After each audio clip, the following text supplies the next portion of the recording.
지금 양론이 맞서 있죠. 이게 과연 이런 방송 규제의 완화가 경제 살리기에 도움이 될 거냐, 별로 도움이 안 될 거냐에 대한 논쟁이 진행 중입니다. 논쟁이. 시간을 가지고 토론을 해봐야 알겠죠.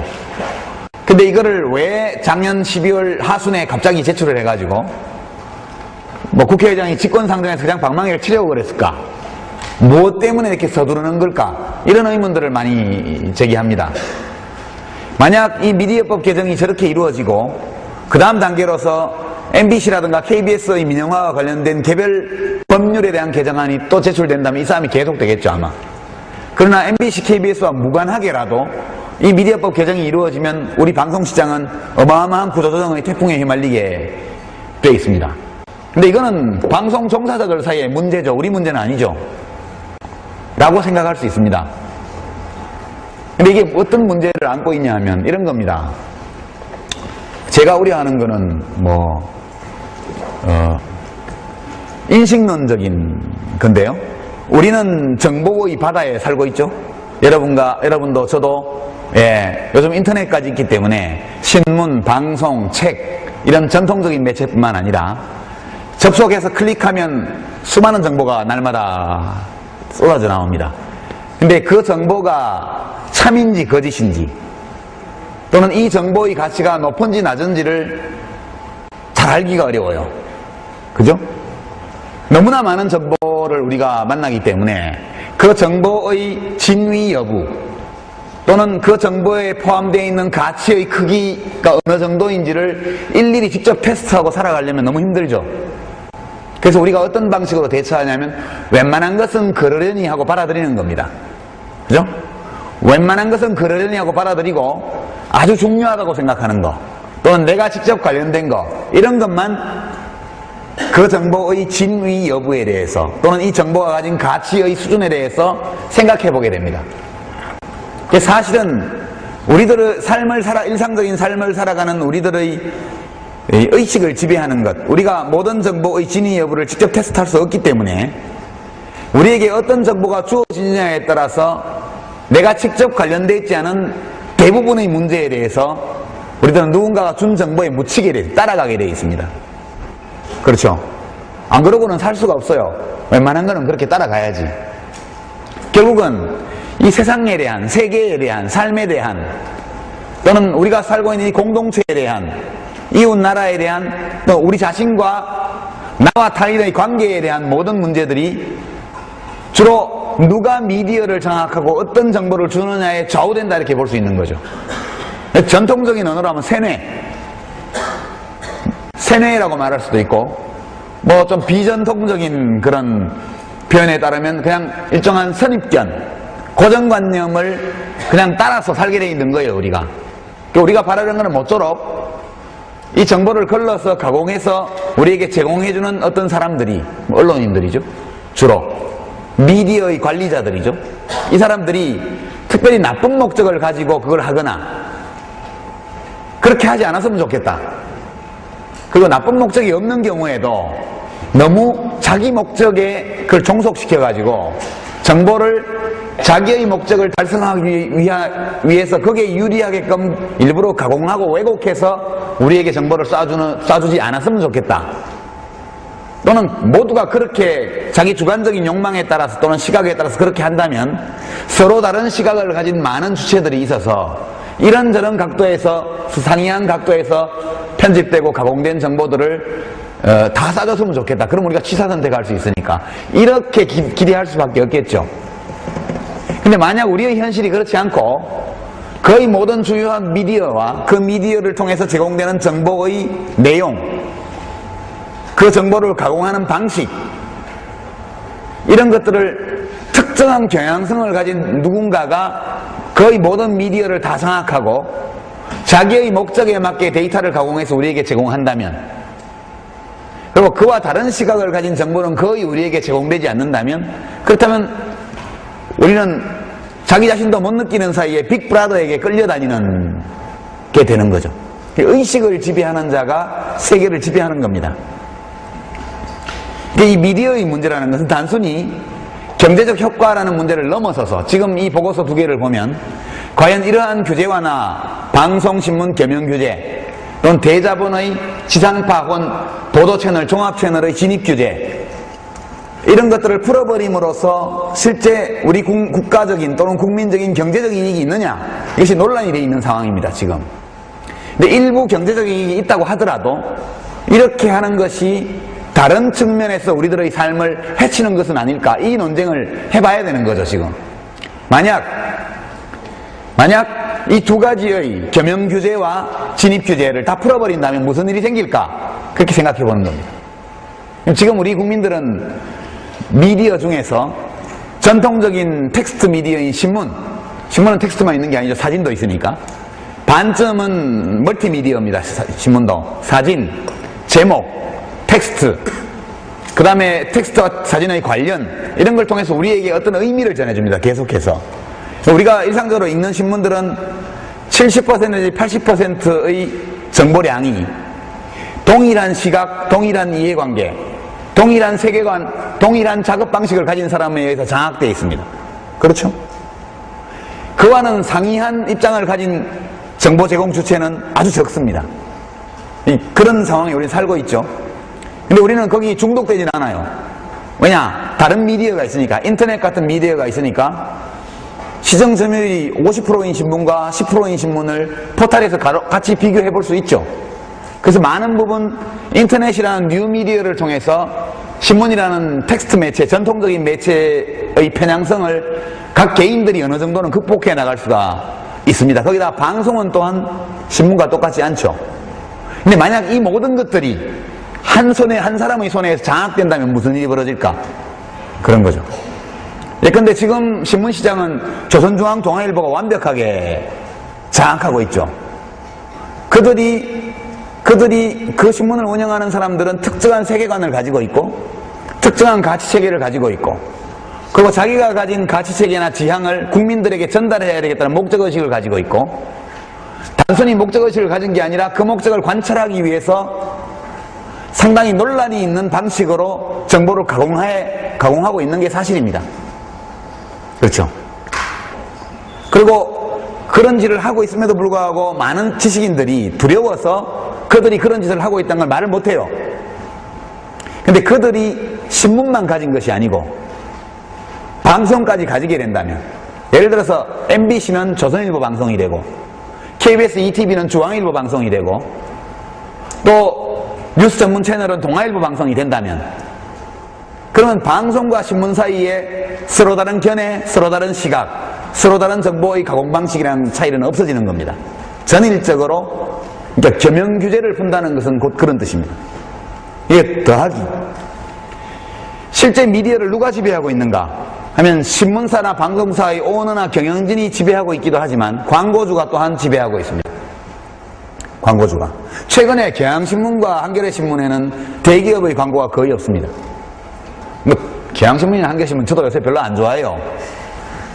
예, 제가 집에서 구독한 지가 벌써 한겨레신문은 20년이 넘었고, 예, 경향신문도 10년이 넘었습니다. 지금 제가 아침에 신문을 안 봐요. 최근 사건 때문에. 너무 무서워서. 그 기자들이 저한테 전화해서 인터뷰하자 그러면 인터뷰도 안 합니다. 제가 답변은 제가 무서워서 읽지 못하는 신문인데 인터뷰를 어떻게 합니까? 그래서 끊지는 않죠. 왜냐하면 이 문제 가지고 나하고 의견 차이가 있지만 다른 문제에는 또 서로 통하는 점이 많기 때문에 좀 삐졌다고 해가지고 영 절교할 수는 없으니까 당분간 그 친구하고 전화 안 하는 거예요. 그렇게 지내고 있습니다만 광고가 없습니다. 대기업의 광고가. 그러니까 월급이 안 나가요. 경향신문은 지금 월급을 반도 못 주고 있습니다. 기자들에게. 굶어 죽기 직전이죠. 그럼 왜 대기업들이 광고를 안 줄까? 정부도 광고를 안 주죠. 정부도 안 줍니다. 광고를. 거의. 대기업들은 왜 안 줄까 하면 이 두 신문이 정보를 엄청나게 까거든. 대통령을 날마다 불긋 패요. 그 옛날에도 그랬고 지금도 그래요. 지난 정부 때도 맨날 팼고 지금도 맨날 패요. 정부를 비판하는 게 자기의 사명으로 하는 신문이니까. 또 다른 큰 신문들은 어떤 정부는 신나게 죽이고 어떤 정부는 따뜻하게 껴안아주는 게 또 철학인 신문도 있고, 여하튼 종다양성이 있는 거예요. 다 뭐 그럴 수 있죠. 근데 지금 대기업들이 광고주인데 광고주들이 정부나 대통령을 세게 비판하는 신문에 정부의 눈치를 보느라고 신문 광고를 안 준다는 의혹이 있습니다. 아니면 말고. 예. 요새 명예훼손 소송 당할까봐 겁이 나서 저도 이렇게. 그런 의혹이 있습니다. 진짜 아니면 말고. 그러면 이 광고주가 지금 광고를 통해서 지배하고 있죠. MBC가 앵커 교체했는데 이유가 뭡니까? 그 앵커가 9시 뉴스를 하면 광고가 안 들어간다는 거예요. 그 앵커의 뉴스는 클로징 멘트, 오프닝 멘트 할 때 한번 속 시원하게 정부나 뭐 이런 대통령을 한번 살짝 세게 씹는 것도 아니고 살짝 긁어주는 거.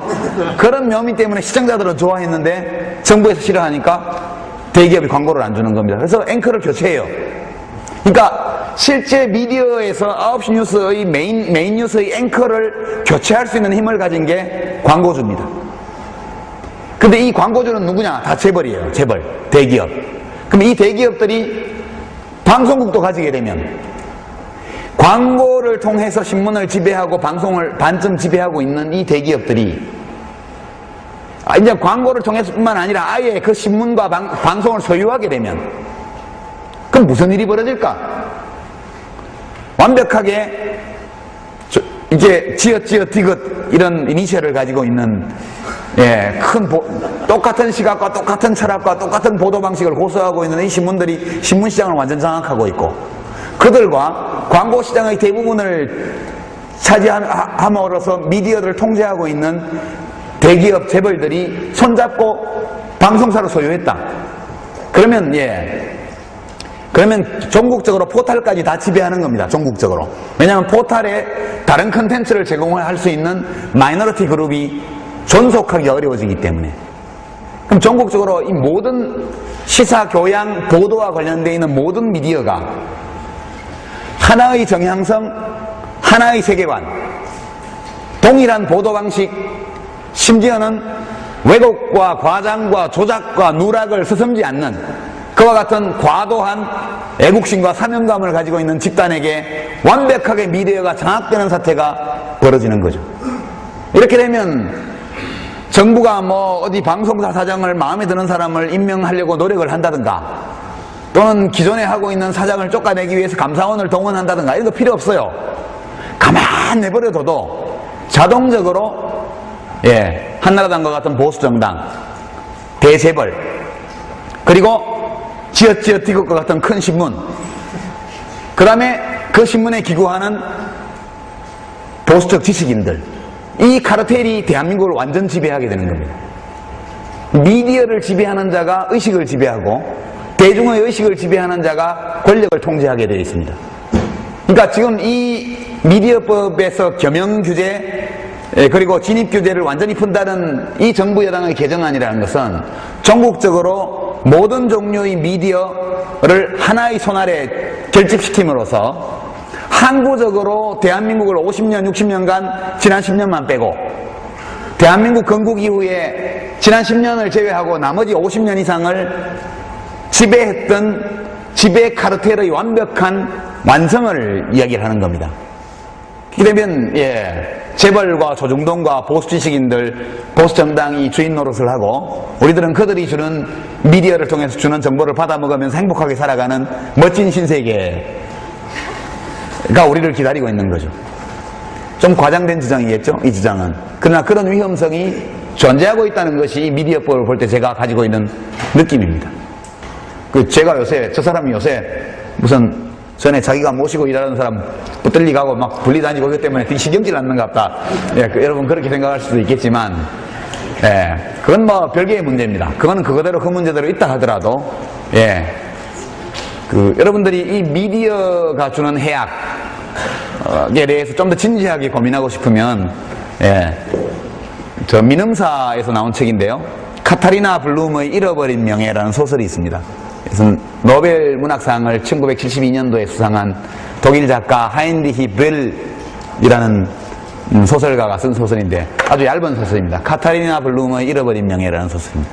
이 소설을 한번 읽어보세요. 읽어보시면 이 소설의 표현에 따르면 신문의 헤드라인이 저지르는 범죄에 관한 보고서입니다. 이거는 신문의 헤드라인이 저지르는 범죄에 대한 보고서입니다. 이 소설의 제목은 카타리나 블룸의 잃어버린 명예. 카타리나 블룸은 주인공 여성의 이름이고요. 부제는 이렇습니다. 부제는 혹은 폭력은 어떻게 발생하며 폭력은 왜 발생하며 어떤 결과를 낳을 수 있는가, 이게 부제고요. 예, 그 다음에 뒤에 모토가 나오는데, 이 소설의 많은 내용이, 이것은 꾸며낸 얘기지만 이 소설에서 등장하는 신문이 빌트라는 신문과 닮은 점이 많다는 것이 사실인데, 그것은 일부러 그런 것은 아니고, 또 일부러 그런 것도 아니고, 무슨 의도적으로 그런 것도 아니고, 하여튼 불가피한 일이었다, 이렇게 써져 있습니다. 그 얘기는 무슨 말이냐면, 독일 최대 발행부수를 자랑하는 빌트라는 신문이 있죠. 그 빌트라는 신문이 저지른 인권유린 왜곡 보도, 이런 것 때문에 명예를 훼손당한 젊은 여성이 총으로 그 기자를 쏴 죽이는 소설입니다. 그러니까 그 총으로 다른 사람을 쏴 죽이는 이 폭력이 왜 어떻게 발생을 했고, 그렇게 발생한 폭력이 어떤 결과를 낳을 수 있는가에 대한 보고서, 픽션입니다. 그러나 실제 있었던 어떤 사건을 토대로 한 픽션인데요. 저는 최근에 30년 전에 처음 읽었던 그 소설을 최근에 다시 읽으면서 좀 약간의 전율을 느낍니다. 그러니까 하나의 신문이 이런 일을 벌일 수 있는데, 모든 미디어가 그와 같은 행동을 하는 한 사람의 손 아래 결집된다면 무슨 일이 더 벌어질까, 이런 점 때문에 제가 경제학 전공자이긴 하지만 경제적 효과가 아주 크다 하더라도 제 개인적으로는 이 미디어법 개정안에 반대하는 거죠. 하물며 그 경제적 효과가 지극히 불분명하다는 논쟁이 진행 중이고, 그 다음에 학술적인 시각에서 봤을 때 경제적 효과가 있다고 주장한 저 보고서, 키스티어의 논문의 첫 번째 가정, 그 논문 전체를 떠받치고 있는 그 가정이 현실적으로 성립하지 않는 가정이라는 학술적인 판단까지 가지고 있는 상황에서 이런 상황을 지켜보고 있으면 정말 좀 가끔씩은 걱정이 되고요. 걱정이 되고, 우리 대한민국이 어디로 가는가,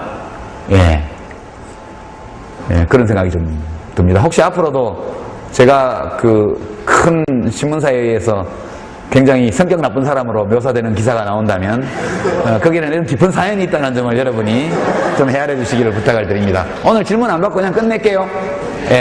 다음 주에 만납시다.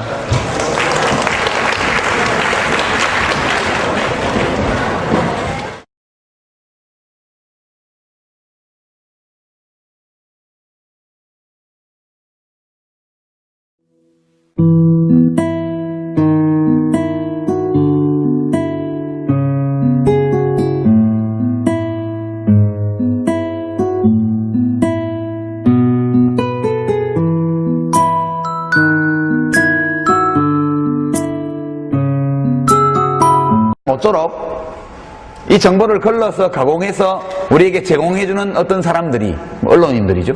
주로 미디어의 관리자들이죠. 이 사람들이 특별히 나쁜 목적을 가지고 그걸 하거나 그렇게 하지 않았으면 좋겠다. 그리고 나쁜 목적이 없는 경우에도 너무 자기 목적에 그걸 종속시켜가지고 정보를 자기의 목적을 달성하기 위해서 거기에 유리하게끔 일부러 가공하고 왜곡해서 우리에게 정보를 쏴주지 않았으면 좋겠다. 또는 모두가 그렇게 자기 주관적인 욕망에 따라서 또는 시각에 따라서 그렇게 한다면 서로 다른 시각을 가진 많은 주체들이 있어서 이런저런 각도에서, 상이한 각도에서 편집되고 가공된 정보들을 다 쏴줬으면 좋겠다. 그럼 우리가 취사 선택할 수 있으니까. 이런 법률에 대한 개정안이 또 제출된다면 이 싸움이 계속되겠죠, 아마. 그러나 MBC, KBS와 무관하게라도 이 미디어법 개정이 이루어지면 우리 방송시장은 어마어마한 구조조정의 태풍에 휘말리게 돼 있습니다. 근데 이거는 방송 종사자들 사이의 문제죠. 우리 문제는 아니죠. 라고 생각할 수 있습니다. 근데 이게 어떤 문제를 안고 있냐 하면 이런 겁니다.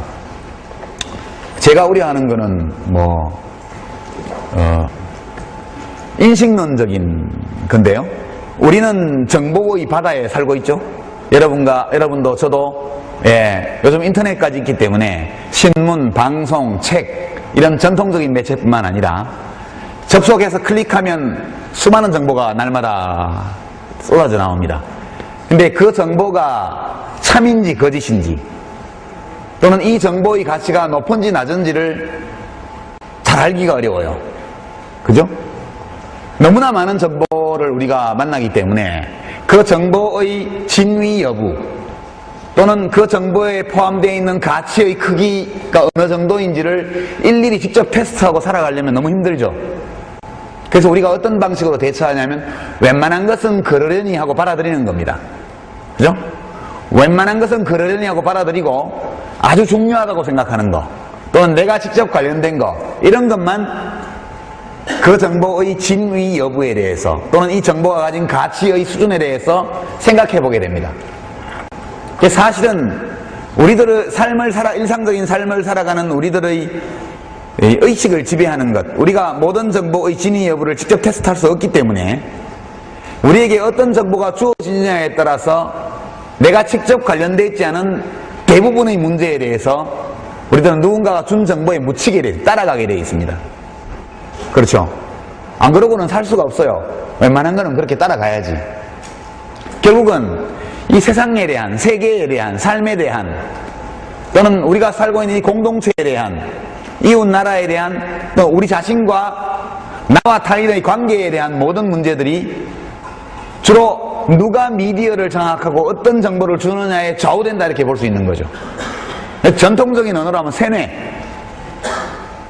세뇌라고 말할 수도 있고 뭐 좀 비전통적인 그런 표현에 따르면 그냥 일정한 선입견, 고정관념을 그냥 따라서 살게 돼 있는 거예요. 우리가 바라는 거는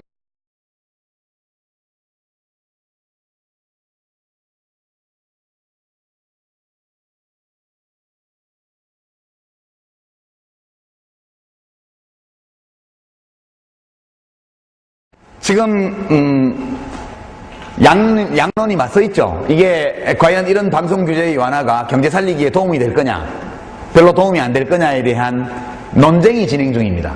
논쟁이. 시간을 가지고 토론을 해봐야 알겠죠. 근데 이거를 왜 작년 12월 하순에 갑자기 제출을 해가지고 뭐 국회의장이 직권상정에서 그냥 방망이를 치려고 그랬을까? 무엇 때문에 이렇게 서두르는 걸까? 이런 의문들을 많이 제기합니다. 만약 이 미디어법 개정이 저렇게 이루어지고 그 다음 단계로서 MBC라든가 KBS의 민영화와 관련된 개별